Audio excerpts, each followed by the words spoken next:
நான் பேசி முடித்த பிறகு என்னென்ன திட்டத்தை கொண்டு வந்தேன் என்று பட்டியலிட்டு சொல்றேன். இதே திமுக முதலமைச்சர் ஸ்டாலின் அவர்களே, நீங்க இந்த பகுதிக்கு வந்தா என்ன இந்த மக்களுக்கு செஞ்சேன்னு சொல்லுங்க. தில்லு திராணி தெம்பு இருந்தா உங்களுடைய ஆட்சியில் என்ன செஞ்சேன்னு சொல்லு. திமுக அமைச்சர் நிதி அமைச்சர் அவர் ஒரு ஆடியோ மூலமா சொல்றாரு, உதயநிதி அவர்களும் 30,000 கோடி கையில் வைத்துக்கிட்டு என்ன செய்வது என்று தெரியாமல் விழித்துக் கொண்டிருப்பதா சொல்றாங்க. யார் சொன்னது? திமுக அமைச்சர் நிதி அமைச்சர் சொல்றாரு. அப்படின்னா எவ்வளவு கொள்ளையடிச்சிருப்பாங்க பாருங்க. இந்த 4 ஆண்டு காலம் கொள்ளையடிப்பதிலே முதலிடம் வைத்தது திமுக.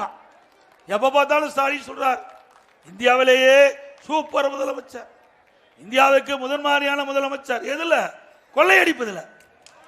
வேற எதுல நீங்க சூப்பர் முதலமைச்சர் இருக்கிறீங்க? நீங்க சிந்திச்சு பாருங்க. திருவாரூர் மாவட்டம் நல்லிலம் சட்டமன்ற தொகுதியில் ஏதாவது ஒரு திட்டத்தை கொண்டாந்துருக்காங்களா?